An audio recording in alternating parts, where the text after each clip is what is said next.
दोस्तों, एलर्जीज बहुत किस्म की हैं। जितने जितने लोग एलर्जी में मुब्तला है वो हर आदमी के अपने मजाज के मुताबिक मुख्तलिफ एलर्जी है। बाद लोग डस्ट से, मिट्टी से यानी कि गर्द से एलर्जी होते, बाज़ मौसम की खुश्की से, बाज़ मौसम की तरी से एलर्जी होते, और बाज़ इस तरह रोशनी से या गर्मी से, सर्दी से। खुराक में मुख्तलिफ, जिस तरह गोश्त से एलर्जी है, दूध से एलर्जी है, अंडे से एलर्जी है, चावल से एलर्जी है, इस तरह फल फ्रूट में मुख्तलिफ जायके, मुख्तलिफ फल है, उनसे एलर्जी। तो जितनी एलर्जीज है हर एक के लिए मुख्तलिफ मेडिसन होम्योपैथिक में। अब जो कॉमन मेडिसन है जो बहुत ज़्यादा इस्तेमाल होता है एलर्जी में, वो मैं आपको मुख्तसरन बता दूंगा। वो शार्ट एक ही जुमले में कि अगर कोई ऐसे रसदार फलों से एलर्जी हो, जिस तरह माल्टे, मैंगो वगैरह, नींबू वगैरह, तो ऐसे मरीजों को आर्सेनिक एल्बम आप देंगे। और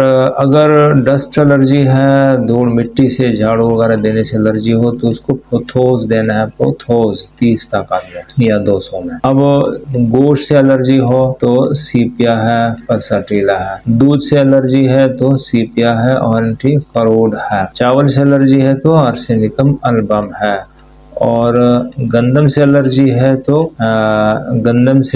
है तो बिस्मिथ है और क्रूटन टिग है, और साथ में एक और है जो गंदम के अपने एक खास एलिमेंट से बनता है। और बाज़ लोग जो है वो अंडे से एलर्जी होते हैं कि अंडा खा लिया तो ये सर में दर्द या कोई मसला, तो उसको फेरम मेट देना चाहिए। अब वो धूप में निकलते हैं, धूप में तो जिससे एलर्जी खारिश शुरू हो जाता है, तो उसमें एपस या बेलाडोना या दोनों साथ दे सकते हैं। फिर जो लोग नमी वाले इलाके में जाते हैं, जिस तरह अब समंदर के इलाके हैं या जहाँ बारिशें ज़्यादा होती हैं, जहाँ शबनम वगैरह ज़्यादा हो, तो उन इलाकों से एलर्जी वाले लोग जो नमदार जगहों पे रहने से एलर्जी होते हैं, उनमें कोई भी किस्म की एलर्जी यानी स्किन एलर्जी हो, अंदरूनी हो, बैरूनी हो, खाने पीने में हो, सांस की एलर्जी हो, तो उसमें डलकामारा बहुत अच्छी मेडिसिन है और साथ में नेट्रम साल भी है। तो ये एलर्जीज के चंद मैंने खास मेडिसिन बताए हैं। बाकी एलर्जी की भी किस्में हैं, मुख्तलिफ अशिया से एलर्जी है, जिस तरह खुशबू से एलर्जी, बदबू से एलर्जी, पेट्रोल से,